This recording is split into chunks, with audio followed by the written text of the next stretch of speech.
최명근 선생님 생애와 조세의 사상에 대해서 발표를 맡은 이전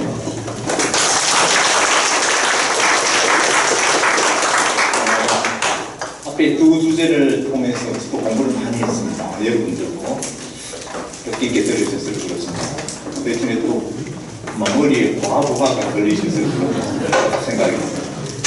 지금부터 여러분이 익숙한 언어로 진행하겠습니다. 목차는 생애, 조세프 파괴 개척자, 남세장 중심세법관, 법치주의자, 자유주의자.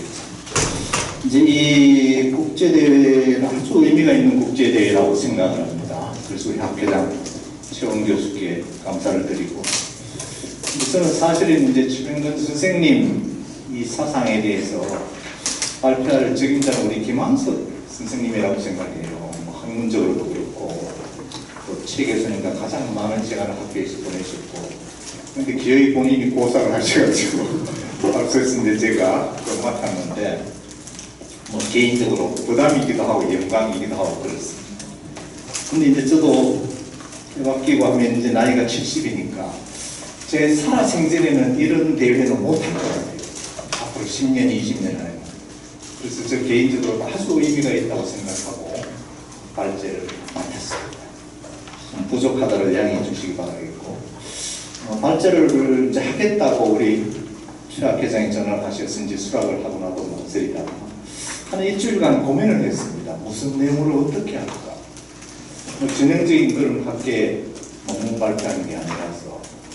그래서 가만히 생각을 해봤더니, 그냥 최 교수님이 어떤 분이었는데 언제 무슨 일을 하셨다 이렇게 소개하는 거는 의미가 없을 것 같아요. 빈도 빠지고. 그것을 워낙 저작물이 많기도 하지만 여러분이 시간 내서 보시면 됩니다. 그래서 제 나름대로 최 교수님을 대표 내지 상징할 수 있는 키워드를 이렇게 추려가지고 그걸 중심으로 이야기를 하는데, 또 그렇다고 최 교수님의 저작물을 다운표치고 읽기만 한다, 그것도 의미가 없는 거예요. 제가 기본적으로 최 교수님 생각에 찬동하고 존경하는 분이니까 그 바탕 위에서 일부는 제가 자의적인 해석을 가미하고 그런 방식으로 했습니다. 선생님 사진이고, 중간계, 고2 때 사진도 쭉 이제 일생 쭉 경력들 다 나와 있습니다. 다 넘어갑니다. 제가 경력 중에 보니까 이제 좀 특이할 만한 것은 국세 공무원을 한 10년, 11년 정도 하셨고, 세무사를 한 3년 정도 하셨더라고요. 세무사를 일찍 접으신 거는 체질에 안 빠지셨던 거예요. 아무래도 공부하는 건 진작 잘 두셨다고 생각해요. 그런데 이제 그런 실무가로서의 경험 앞에 tip계 교수님도 조세 법원의 판사를 했고, 키타나 교수님도 조세 공무원 하다가 나중에 직접 세무사, 변호사 개업도 했고, 그 실무 바탕에서 조세에 관한 학문을 했다는 게 큰 강점이라고 생각합니다. 그래서 최 교수님도 그런 기본 바탕에서 시작하시고, 그 다음에 최 교수님 경력 중에서 한국경제연구원 캐리의 연구위원으로 계실 때 몇 년간, 그게 또 오늘 법학보다도 정책, 나중에 철학까지 넓힐 수 있는 소중한 자산이 되었을 거다, 그렇게 생각을 합니다. 넘어갑니다. 이제 국회에 설치된 선생님 문구입니다. 자, 첫째는 최명근 선생님을 평가할 때 조세 법학의 개척자였다, 그렇게 평가를 하고 있습니다. 아래쪽에 보면은 우리나라에서 이제 조세 관련 개별 세법이 만들어진 게 48년 해방이 되고, 요사이 건국적 논란도 많던데, 49년에 소득세법, 법인세법이 생기고, 상속세법이 50년에 생겨났습니다. 어쨌거나 이제 개별세법이 생겨났으니까 집행을 해야 되니까 세법 해석이나 적용은 어쨌거나 이루어졌죠. 공무원이 세금 매기려면. 그렇지만 이게 조세에 관한 법이 있다고 해서 이게 조세법이라는 게 이게 학문이다, 체계적으로 연구해야 된다, 그런 생각은 아예 안 했던 것 같아요. 그러다가 국세기본법이 74년도 제정돼서 75년부터 시행됐는데, 이제 그때부터 조세 관련돼서 과세권자가 세금 매기는 사람이 있고 내는 사람이 있는데, 이것도 조세 법률 관계 아니면 일방적으로 매기고 싶으면 매기고 무조건 내야 되고 그런 건 아니다.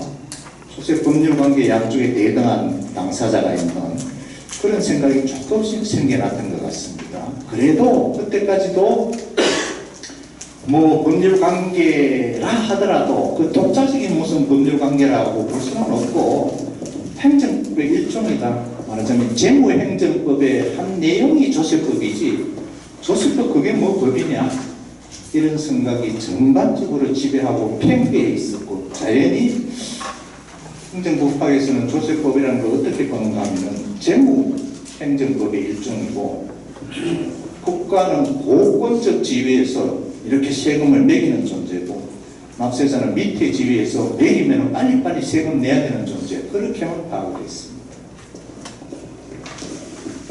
그렇지만 이제 우리도 경제 발전이 시작되고 개인 소득도 증가하고 기업도 이제 큰 기업들이 나오고 하니까 납세자가 내는 세금이 커지기 시작했으니까 납세자 권리의식도 생기집니다. 이거 뭐 내라고 하면 무조건 내는 게 맞나? 그런 생각을 하기 시작한 겁니다. 내 재산 뺏기는 거 아닌가?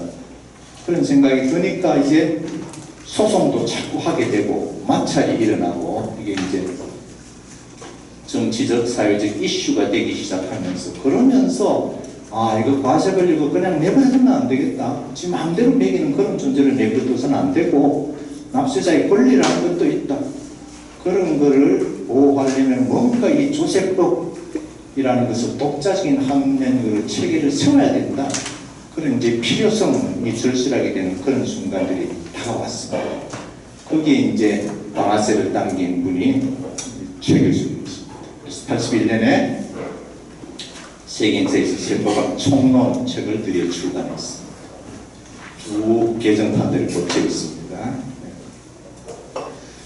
자, 그래서 세법학 총론의 의미가 뭐냐 하면은 그전까지만 하더라도 이 뭐 법률관계라 하더라도 그거는 일방적인 지배 복종 관계다. 소위 국부주의죠. 그런 세법관에 젖어 있던 행정청은 물론 학계도 그걸 그냥 무비판적으로 수용했는데 그걸 이제 깬 겁니다. 납세자 중심 민주주의적 세법관. 아까 우리 기타나 교수님은 민중주의 그런 표현을 쓰셨던데 같은 말이죠. 국민 중심, 납세자 중심입니다. 그 생각에 81년 세법학초는 초판에 잘 드러나 있는데 일부를 읽어보겠습니다. 국가와 구성원 간 조세관계는 흔히 법이 지배하는 원리의 질서로 성화 형성되지 못하고 힘의 우위를 가진 조세 채권자에 대해서 소재 청소가 불종하는 사실관계로 전락하기 쉽다. 힘의 우위라는 현상에 의해서 조세관계 형성에 영향을 받을 때 그것은 조세라고 할 수가 없다. 그것은 무법자의 수탈과 본질에 있어서 똑같은 것이다. 따라서 재정 수요 확보라는 것도 수입 크기, 세금 얼마나 많이 걷었나 그것만 갖고 조세 행정이 성공했다 그렇게 말할 수 없고 절차의 준수, 조세 마찰도의 강력 등 그런 측정 기준이 찾아져야 합니다. 따라서 법률 관계를 법치주의 질서로 성화시키면서 그 질을 향상시키는 과제로서 조세 법률을 일반 행정법에서 독립시켜서 체계화, 이뤄하는 연구 작업이 필요하고도 가치가 있다. 그런 말씀하셨습니다.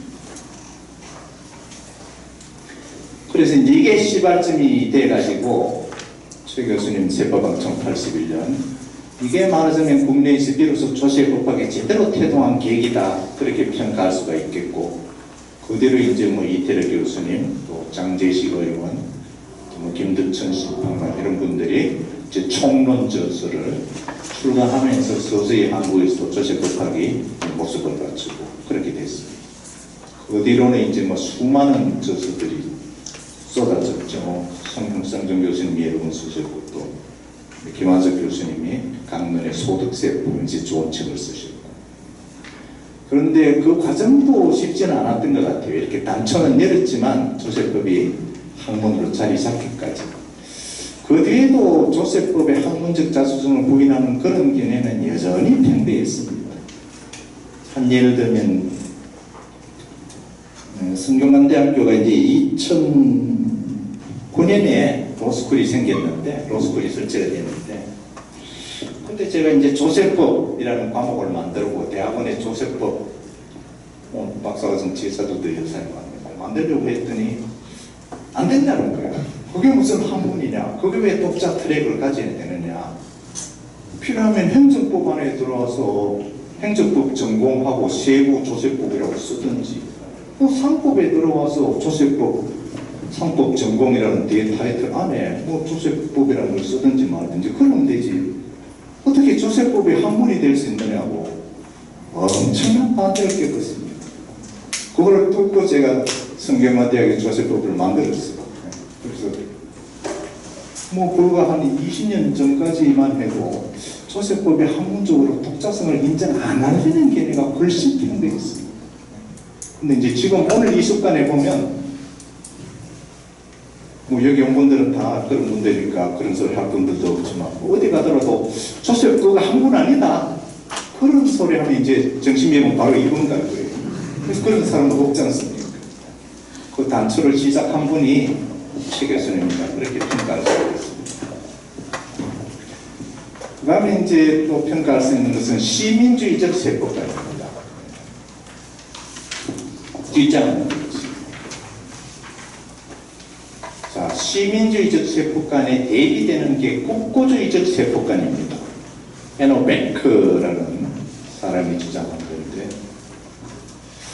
뭐라고 이야기한 독일의 법학자인데 이 사람은 뭐라고 이야기했느냐? 세법의 목적이라는 것은 돈 많이 거두는 데 있다. 그게 세법이 할 일이다. 그렇게 했습니다. 그래서 그런 견해를 맹렬하게 비판하면서 대비되는 용어로 시민주의적 세법관 그런 용어를 썼습니다. 말하자면 납세자 중심 세법관 그런 취지죠. 이 시민주의적 세법관이라는 것은 볼메스타인이라는 그 학자에서 비롯됐는데 이제 국가는 권력 분리 원칙에서 유래하는 합법적 행정의 원칙에 따라서 어느 누구에 대해서도 법률의 기초를 두지 않은 행위나 거부를 요구할 수 없다.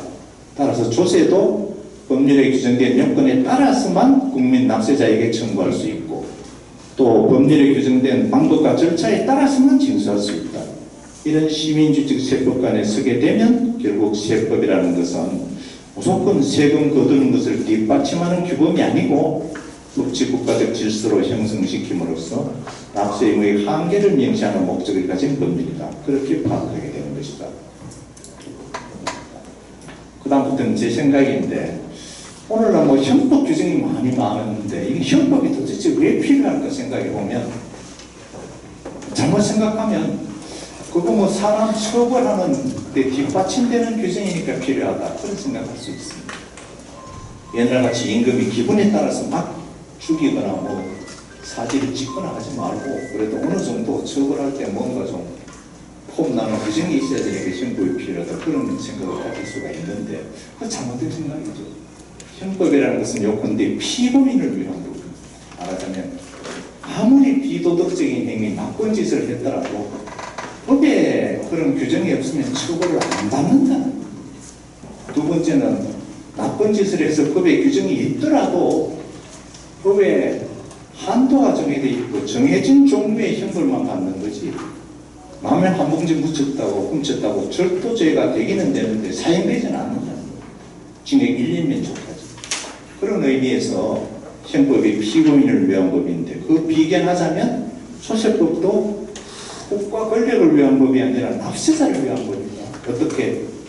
내가 아무리 돈을 벌었거나 뭐 경제적 행위를 했더라도 법에 세금 내야 된다고 규정되어 있을 때는 세금 내는 거고 규정 안 돼 있으면 세금 안 내는 거고 규정이 되어 있더라도 그 한도 안에서 액수든 방법이든 절차를 그렇게 내는 거지. 그걸 넘어서 내가 예국심에 불타서 세금 낼 필요는 없다. 그게 세법의 본질. 그런 의미에서 세법은 납세자를 위한 법이다.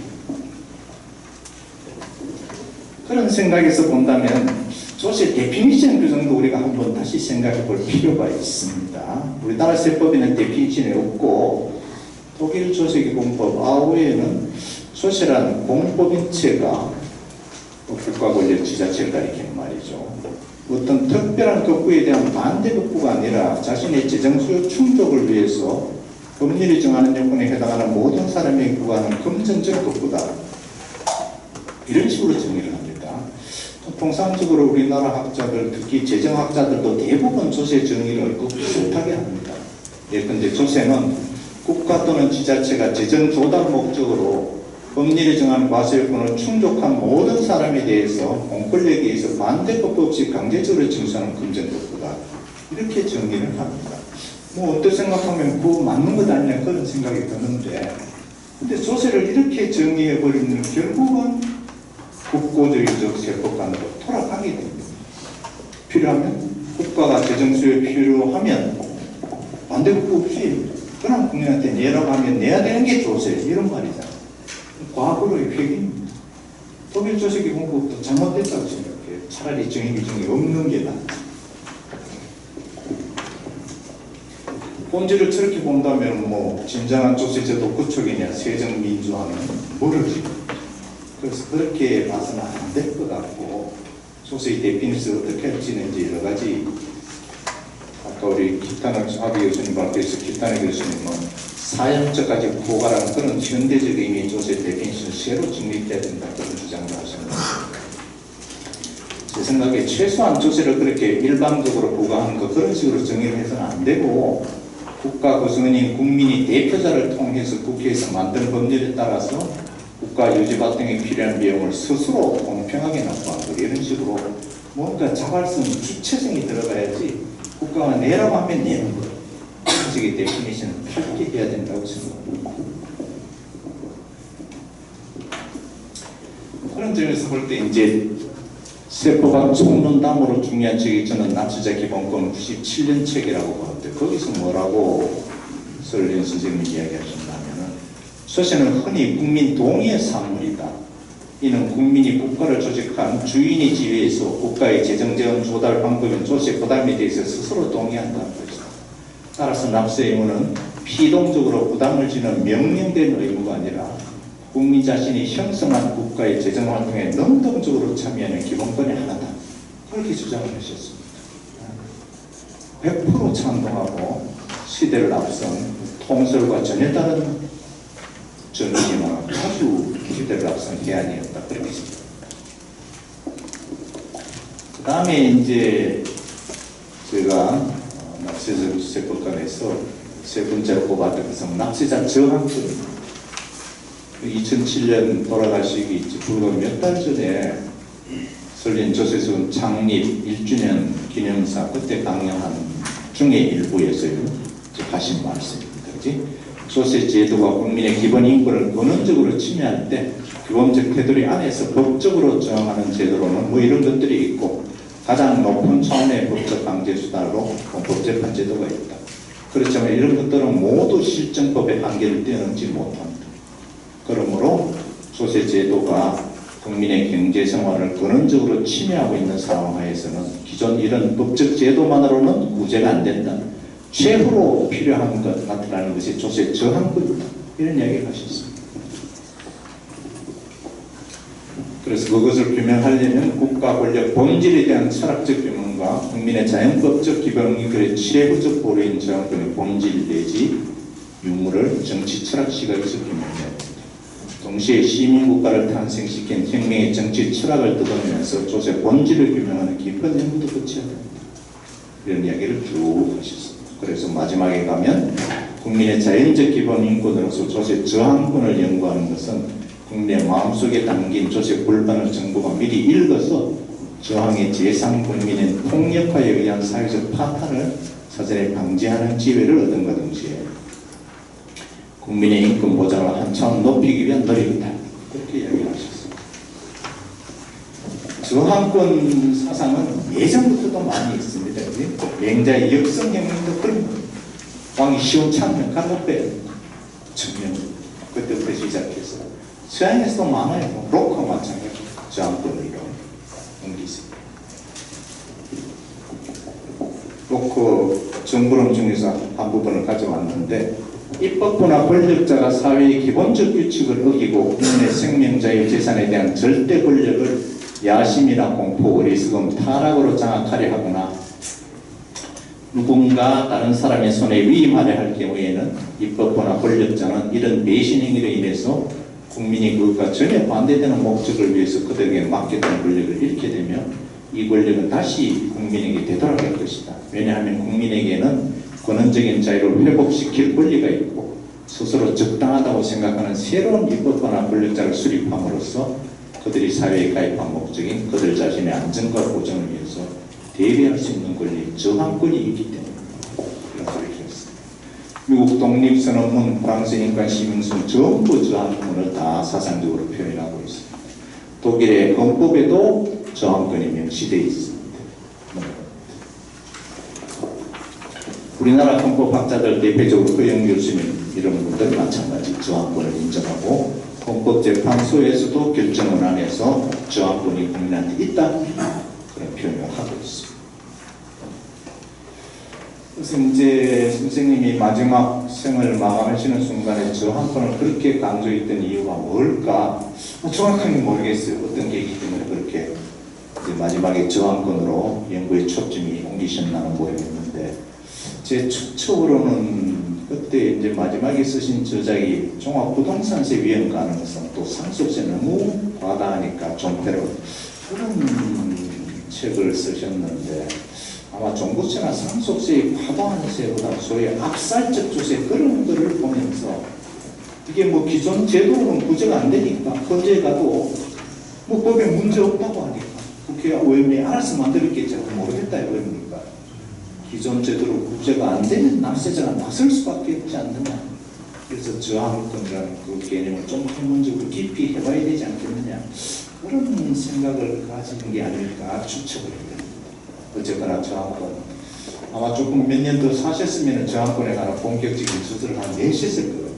그러면 우리한테도 큰 참고가 되고 좋았을 건데 그게 아쉽고 그래서 우리들 그 저항권이나 아니면 이제 마지막에 또 철학 그런 쪽에 좀 관심이 많으셨는데 그런 연구 쪽으로도 지금 우리는 그 연구가 전무한 실적인데 그리고 많은 분발이 필요하지.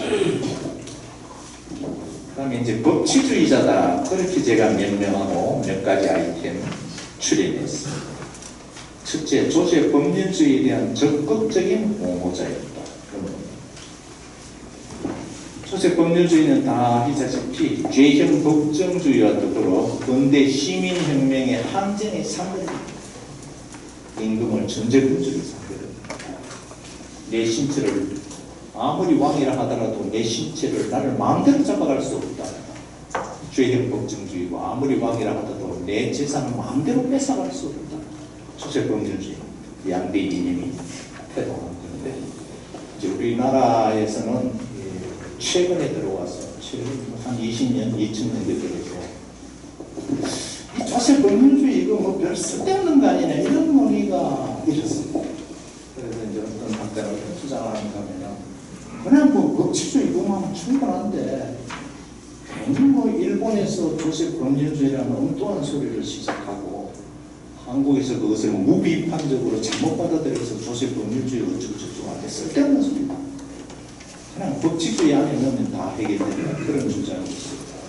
거기서 더 나아가서 좀 더 과격한 사람들은 조세 법률주의 그것 때문에 우리나라의 조세 정의가 구현이 안 된다. 그 과거 힘을 빨리 것을 던져야 된다. 암적인 존재다. 이런 주장도 나왔습니다.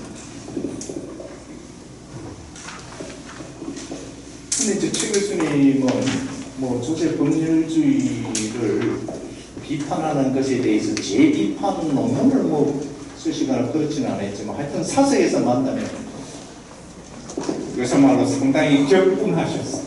경로하셨어요. 경로. 말이 되느냐 조세 법률주의가 쓸데없다는 주장이 상당히 경로하셨어요. 그래서 조세법 총론에서 그런 일부 생각을 벌써 옛날부터 밝히셨는데 일부 논문자들은 조세 법률주의는 수명을 다했다 그런 주장이 있을 수 있다라고 한 뒤에 따옴표. 그러나 통치권 남용에 의해서 재산권 침해를 조세 이름을 빌려서 자행할 위험성은 여전하다. 방지하는 의미의 제도 장치로서의 조세 법률주의를 이해할 때 그 역사성이 완전히 상실되었다고 하기는 어렵다. 조세 법률주의는 조세 부담에 대한 한계에 대해서 국민이 동의하는 기본권으로 보장하고 법률 위반하는 데 의의가 있으며 법적 안정성과 예측 가능성도 이하지 않는다. 그런 말씀을 하셨습니다. 아까 이야기 드려보니까 일본에서는 오히려 조세 뭐 일부 학자들은 일본의 개념을 수입했다고 비판하는데, 그럼 뭐 수출국인 일본은 보니까 아까 오히려 조세 법률주의를 더 현대적으로 제대로 사용하는 까지 개념을 확장해서 더 현대적으로 발전시키고 더 깊이 발전시켜야 되는데 수입국은 없애자니까 이게 뭐 수출품이 잘못된 건지 수입 국가가 잘못된 건지 뭔지 모르겠어. 그런데 제가 좀 찾아봤어요. 우리 헌법을 조문을 쓴 유진호 선생님이 48년 건국후에 헌법을 만들면서 49년에 헌법 해설서를 썼는데 제목이 헌법회의입니다. 그러면서 그거 쭉 찾아봤더니 거기서 조세 법률제라는 명칭이 나옵니다. 아예 나와요. 46년 책에 있어요. 이 책입니다. 저 책을 제가 80년인가 그때 샀어요. 청계천의 건책방에 가서. 지금도 기억나요. 그때 10,000원 주고 샀어요. 지금 아마 얼마쯤 될까요? 한 50만 원 될라나? 그때 비트코인이나 주식 샀어야 될 거예요. 이 책에서 제가 직접 확인했어요. 이 책에 보니까 조세 법률제 용어가 46년이 나와요. 그래서 이 책에 비춰보더라도, 그 다음에 이제, 그러면 이 법률적인 용어를 유진호 박사께서는 어디에서 가져왔을까 생각을 해보니까, 뭐 옛날에 일본 헌법학자 책을 국내에서 저기 잘 없을 테니까 그걸 보시고 거기서 나왔을 가능성이 있을 것 같은데, 최소한 일본 조세법학자의 책에서 가져오지는 않았습니다. 왜냐하면 훨씬 먼저 사셨으니까. 일본의 대표적인 조세법학자가 이제 기타노 교수님이나 가네코 교수님인데, 가네코 교수님 조세법 책 초판이 확인해 보니까 1976년이잖아요. 30년 전에 30년 뒤에 이런 용어가 나올 걸 예상해서 쓸 수는 없잖아요.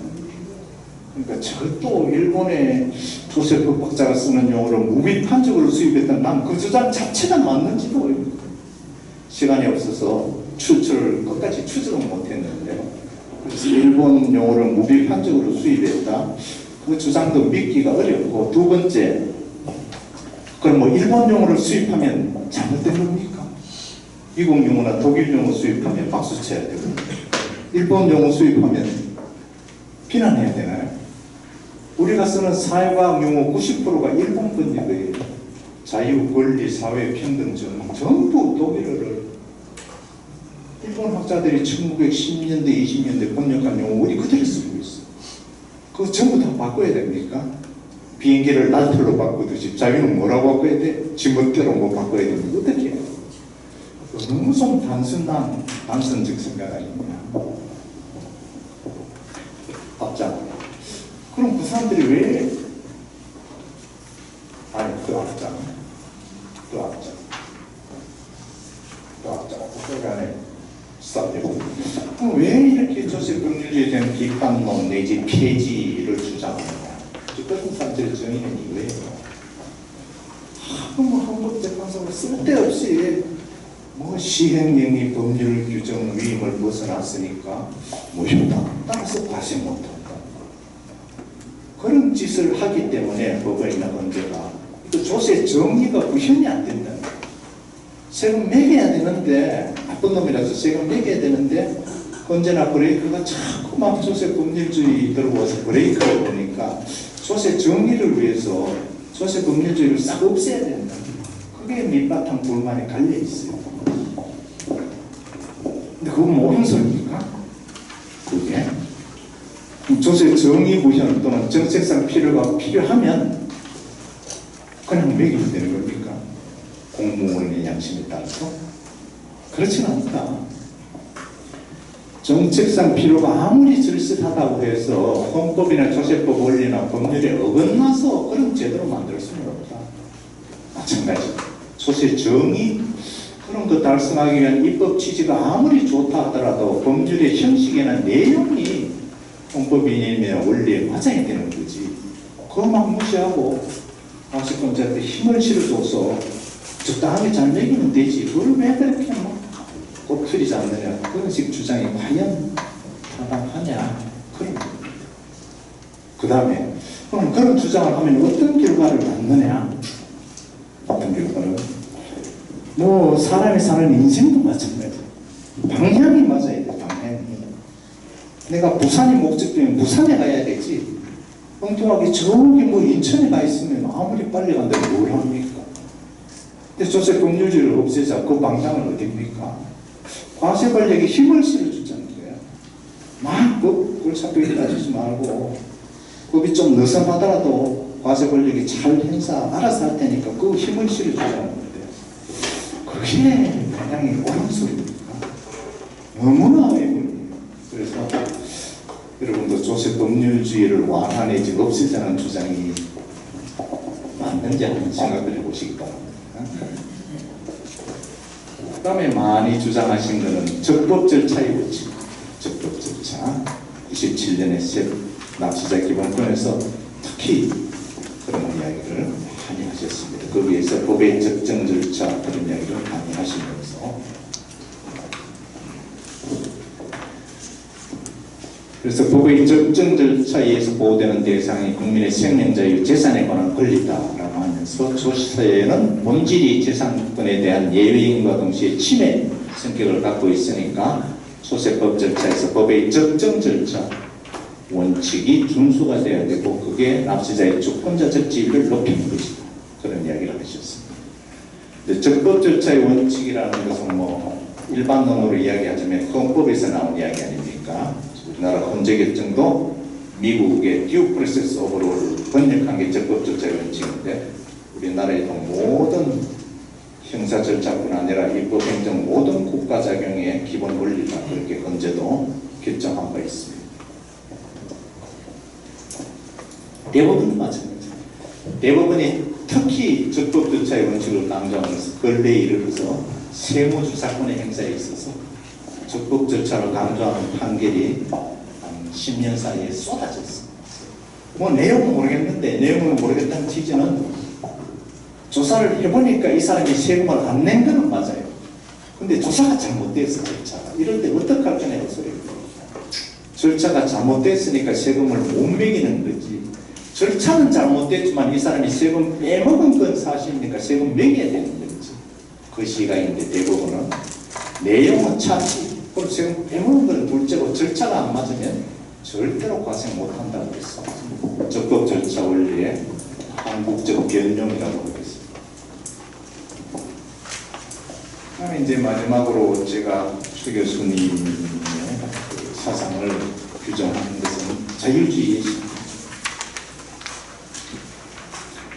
자, 이제 성태님께서 마지막에는 조세 철학들 쪽에 많이 관심이 기울여지신 것 같은데 저한테는 그렇지고 이제 조세 철학을 우리나라에서 본격적으로 연구할 때 부딪히는 이제 관문이 조세 정의 아닙니까? 그 문제를 깊이 탐구할 수밖에 없었는데 두 기둥이 자유와 평등. 근데 그 각각은 다 장단점이 있는 이데올로기입니다.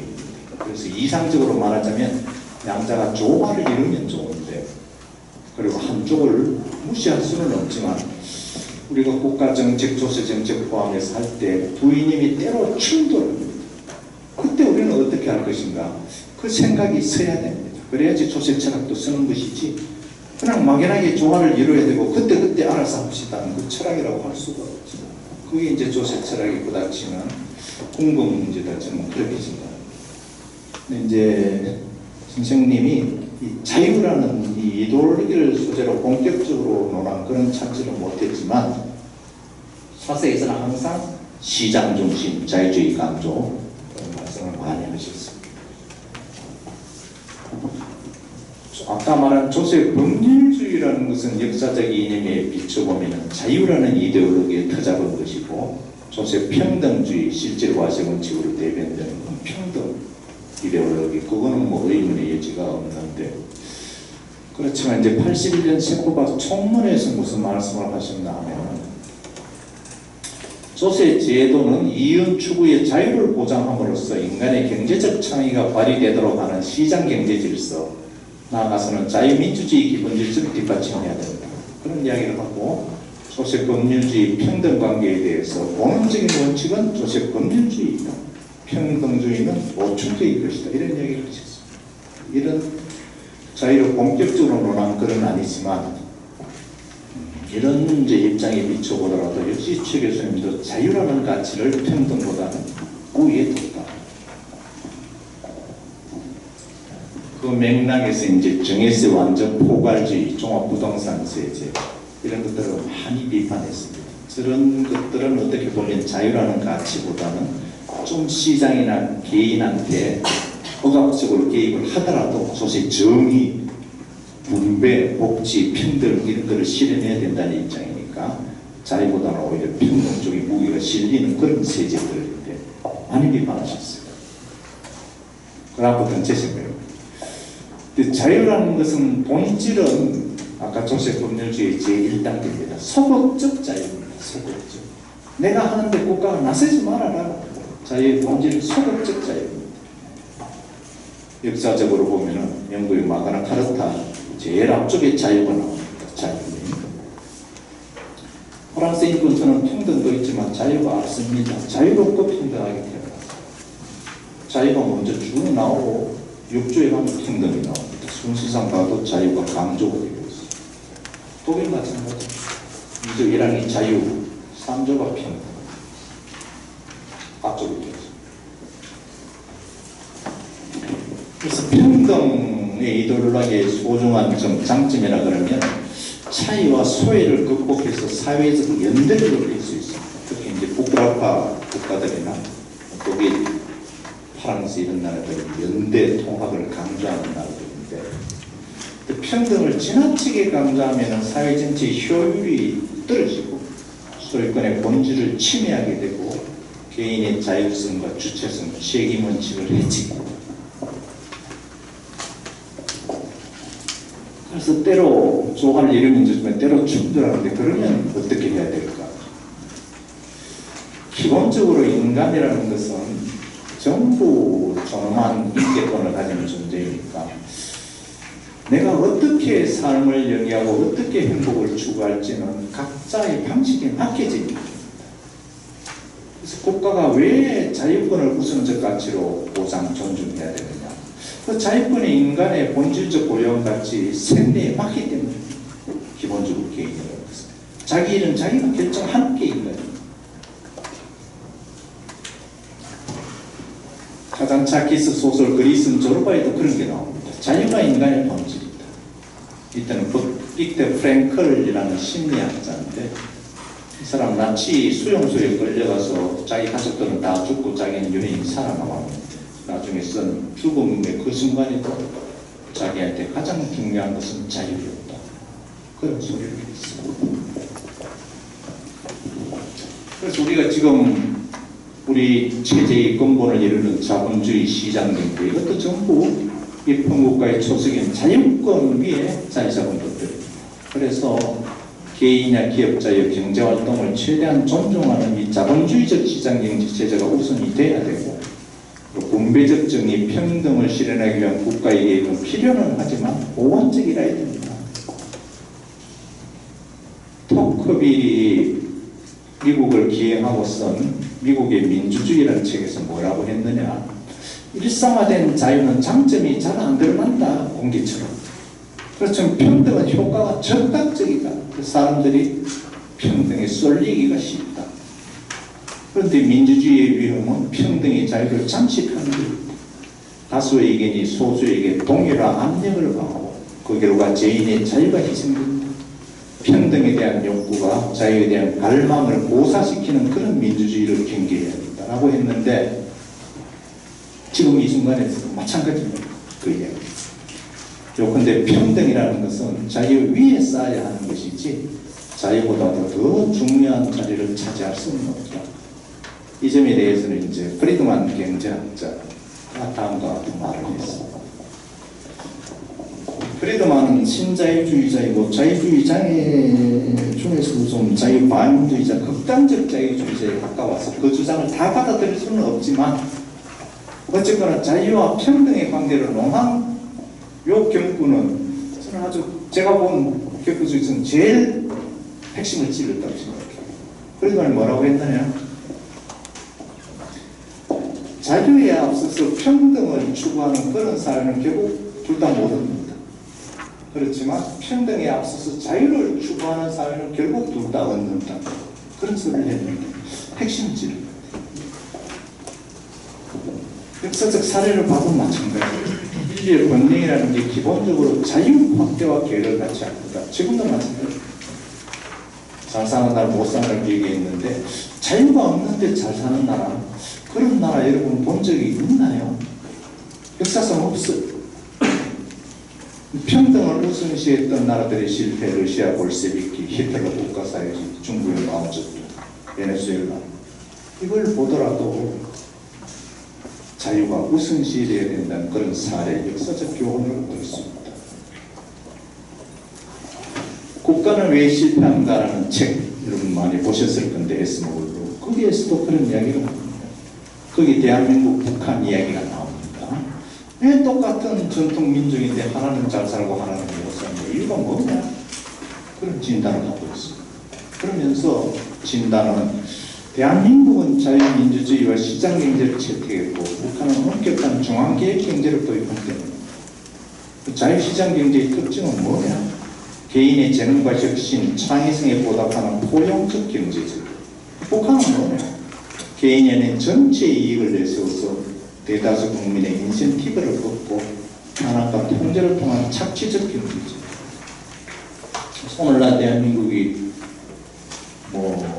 부족한 점도 많지만 경제적으로는 선진국 그룹 내지 중진국 최상위권에 가 있는데 그 번영의 바탕은 국민 모두에게 경쟁의 기회를 제공한 후에 자기 책임의 원칙 아래 국민 누구든 자신의 역량을 최대한 뒷받침하게 할 수 있도록 해주는 그 자유시장 경제 그거 아닙니까? 그럼 자유의 가치가 이렇게 소중하다고 하는데 제 생각에는 우리는 그 자유의 가치를 그렇게 막 뼈저리게 중요하다고는 안 느끼는 것 같아요. 그냥 뭐 자유가 소중하다 하니까 그래 그렇지 정도지 자유가 왜 그렇게 소중한지 뼈저리게는 생각들을 잘 안 하는 것 같아요. 여러분 그 코로나가 왔을 때 20년, 21년 이럴 때 텔레비를 보면 유럽 사람들 중에 막 데모하는 사람들이 있습니다. 국가가 마스크 쓰라 한다고. 국가가 왜 마스크 쓰라고 하느냐고 막 데모를 합니다. 어떻게 이해가 잘 안 되잖아요. 그치? 마스크 쓰면 좋지. 지도 코로나 안 걸리고 남한테 코로나도 안 옮기고 그게 뭐 불만이야. 미친놈이네. 이런 생각이 드는데 그 사람들이 미쳤을까? 미치진 않은 것 같아요. 미치지면 대모선까지도 못 가겠지. 왜 그럴까? 제 생각에는 자유라는 게 몸속에 새겨졌느냐 그 이론으로 얻어내는 그 차이 아닌 거지. 우리는 말하자면 자유가 몸속에 새겨진 것은 아니고 머릿속에 들어있고 왜 그렇게 몸에 안 새겨졌을까? 그 중요한 자유가치가 제 생각은 제 진단은 우리 역사 발전의 단속성. 말하자면 서부에서 자유가 체화 몸속에 새겨진 것은 근대 시민혁명 과정을 통해서 피해 대가를 쟁취했습니다. 전제 군주를 상대로 싸워서 이긴 대가가 자유 쟁취. 또 얼마나 소중한지를 절절히 몸에 새겨집니다. 우리는 그런 과정이 없이 2차 대전 연합군 승리로 말미암아 이제 미국식 제도가 일시에 들어오면서 자유가 주어졌어요. 돈도 내가 벌어야지 아까운 줄 알지. 아버지가 주면 자식이 그렇게 아까운 줄을 모릅니다. 똑같은 이치. 그래서 몸에 안 새겨졌다고 생각합니다. 그런 바탕 위에서 이제 이렇게 자유에 대해서 존중, 숙고의 시간이 충분하지 않은 상태에서 경제가 팽창되고 하면서 분배의 요구, 평등의 요구가 막 본문시듯 터지니까 자유의 가치를 다지고 체화할 시간이 부족했던 것 같아요. 이제 문제가 한강의 기적. 기적은 기적인데 부작용도 있습니다. 그치? 고도성장의 과정에서 부작용이 뭐냐? 법과 현실이 떨어져 있습니다. 법? 그건 뭐 장식품이고 뒷길을 찾아야지. 그런 생각들이 팽배해 있습니다. 법과 현실의 유리. 일단 편법, 불법이 뒤섞이고 그 과정에서 빈부격차, 가치관의 혼란, 돈이 최고, 사회 양극화, 특히 부나 재산의 불균형 그런 게 막 터져나옵니다. 그러니까 사람들이 타인의 성공, 특히 경제적 성공에 대해서 인정을 안 합니다. 인정을 해. 대기업은 저놈 불려가고 유착해서 저렇게 돼 있겠지. 부자는 저거 탈세해서 저렇게 돼 있겠지. 이런 생각들이 팽배해 있습니다. 남의 성공을 인정을 안 하니까 어떻게? 결과적 평등을 요구합니다. 남이 노력해서 그렇게 성공했다는 그런 생각, 존중이 없으니까 너는 왜 잘 살았냐? 똑같아야지. 아니면 네 걸 좀 가져와서 나눠줘야지. 이런 생각들이 엄청나게 강하게 있습니다. 근데 그게 아까도 봤다시피 자유평등 다 소중하지만 그게 국가적으로 상당히 우려되는 현상입니다. 남직하지 못하고. 그래서 자유의 그 가치, 비록 우리가 그렇게 체화할 시간은 부족했지만 그것을 평소나 지금부터라도 그 소중한 가치를 재인식할 필요가 있다. 그 터전에 선다면 개인과 개인 간에서는 물론 개인과 국가 간에서도 꼭 필요할 때만 개입해야 되고 그것도 최소한으로 개입해야 돼요. 조세제도 설계나 시험 행정도 마찬가지입니다. 그래서 헌법 정신이나 조세법 원리에 어긋나게 개인과 기업의 자유로운 경제와 비록 함부로 억압하는 조세제도를 새롭게 만들어서는 안 되고 현행제도 중에서도 지나치게 자유를 억압하는 제도나 규정은 폐지하거나 개선돼야 돼요. 또 우리는 무슨 제도를 너무 쉽게 만드는 거예요. 세계적으로 유례가 없는 그런 조세제도가 우리나라에 종종 있어요. 종종 있어요. 문제라고 생각해요. K-텍스는 문제예요. K-팝은 좋지만 K-텍스는 문제입니다. 문화예술 이런 거는 고유성, 창조성, 독창성이 필요한 부분이니까 K-무비, K-텍스, K-드라마 좋은데 K-텍스 안 돼. 텍스라는 것은 하도 이성적인 합리적인 제도입니까? 미국 사람이든 한국 사람이든 아프리카 사람이든 무엇이 합리적인가 생각이 꼭 같습니다. 다른 나라 아무도 안 하는데 우리만 한다. 다른 나라 사람들은 바본가요?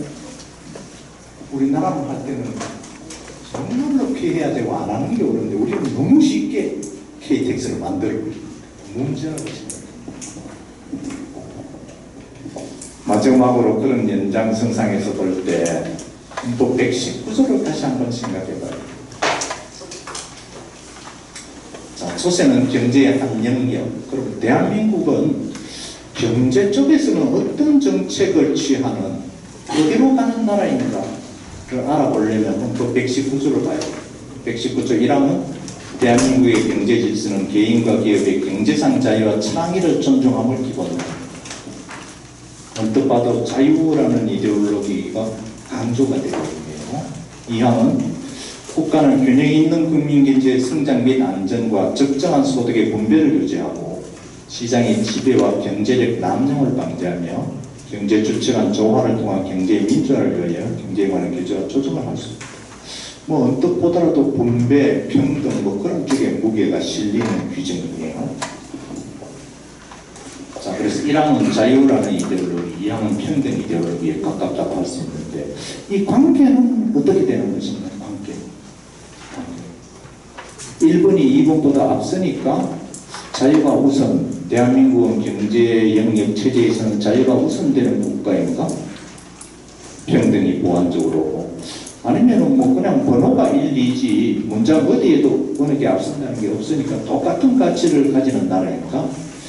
조문만 갖고는 알기가 어렵네요. 근데 문제는 밑에 헌재 결정이나 뒷장 대법원 결정에 보면은 특히 대법원 결정 한번 보세요. 판결이 준수 2015년 마지막 어느 한쪽이 우월한 가치를 진다고 할 수 없다 이렇게 합니다. 그러니까 일량은 똑같은 무게를 가지고 있는 조입니다. 이렇게 합니다. 그 다음 장 너무 이상해요. 너무 이상해. 똑같은 무게를 지닐 수가 없습니다. 양자가 조화를 이루면 좋지만 부닥치면 선택을 해야지. 부닥쳤는데 똑같다. 너무나 이상한 소리예요. 대한민국은 자유라는 가치와 평등이라는 가치가 모두 소중한데 부닥치면 똑같다. 뭐 어떡하라는 겁니까? 어떡하라는 겁니까? 그 결과로 나타나는 게 이제 조세 부문 포함해서 경제인력 이런 데에서 국가 권력이 개인이나 기업의 자유를 침해하는 결정 정책을 너무 쉽게 만듭니다. 별 고민 없이 만들어요. 왜? 문제가 돼서 법적 다툼으로 헌법재판소나 대법원에 갔더니 그래 뭐 그것도 괜찮아. 자유평등 똑같으니까 뭐 평등 우선 했네. 뭐 이유가 있어서 했겠지. 이런 식으로 다 면제부를 줘요.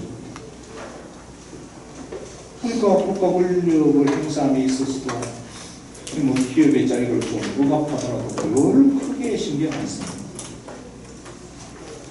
뭐 그런 정책을 펴면 또 박수치는 국민도 많고 그 사람들은 소수니까 너무 그런 정책을 쉽게 펴버리고 참 문제라고 생각합니다. 조세 제도도 그러니까 마찬가지예요. 개인의 기업 자유 침해하는 그런 제도들도 생겨난 것들도 있고 앞으로도 정책상 필요하면 또 생겨날 수 있고 뭐 사법당국 가더라도 면제부를 받을 거고 문제라고 생각합니다. 나라가 무슨 방향이 있어야지. 경제체제에서 뭐 알아서 가봐 케이스 바이 케이스로 이 소리잖아요. 알아서 가도 문제는 없어. 뭐 거리 갈 때 무슨 이유가 있었겠지. 이런 식이에요. 그래서 제 생각은 앞으로 헌법을 개정하는 기회가 오면 권력 분리 그런 데만 치중하지 말고 경제체제 이것도 분명히 고쳐야 된다고 생각합니다. 어떻게? 자유가 우선 평등은 보완적 그런 관계가 드러나야지. 그때그때 필요한 대로 해라. 그런 거죠. 우리 헌법 정문을 보더라도 자유가 우선이라는 이념은 들어있기는 한데 115조 1항은 문제라고 생각합니다. 뭐 여기서 할 얘기는 아니지만 왜 저렇게 됐을까? 지금도 활동하는 모 정치인이 이상하게 잘못해서 그래요. 지금 헌법 만들 때 이상하죠. 갑자기 이해하기 갖다 끼우는 바람에 오늘 발표한 독일, 일본 마찬가지 어느 국가에도 저런 게 없어요. 똑같은 자유평등을 갖다가 한 조문에 갖다 놓고 알아서 해라. 그런 나라가 세계 선진국에 없습니다.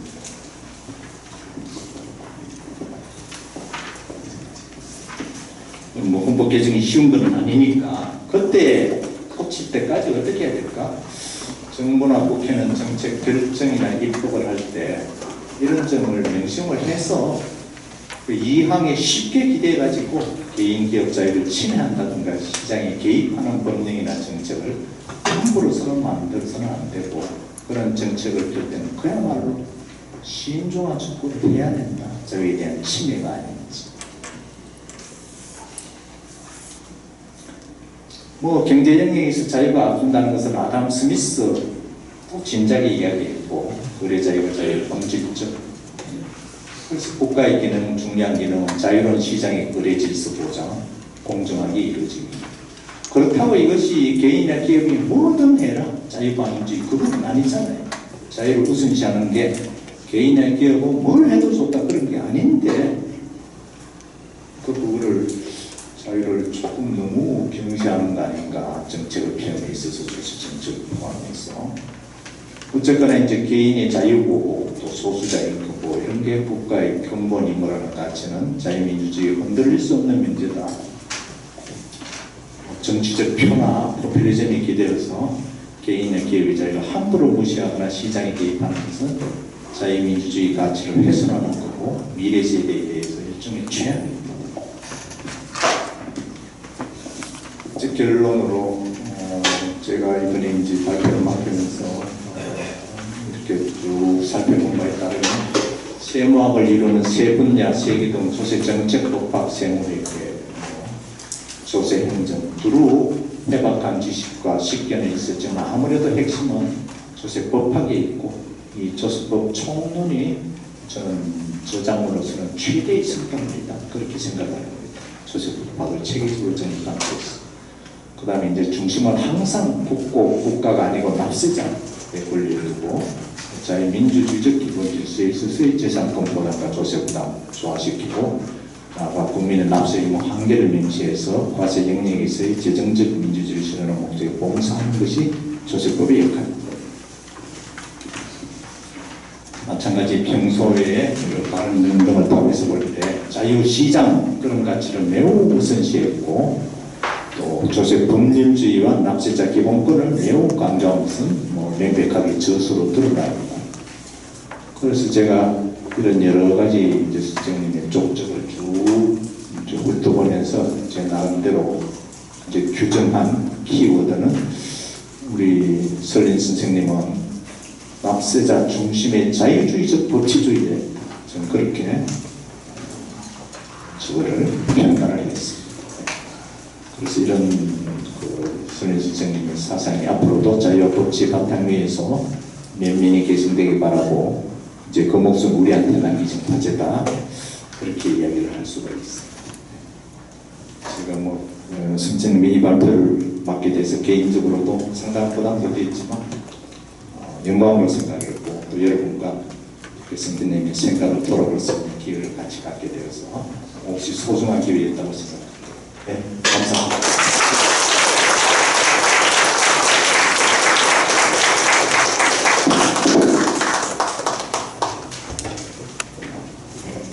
선생님 너무 감사드립니다.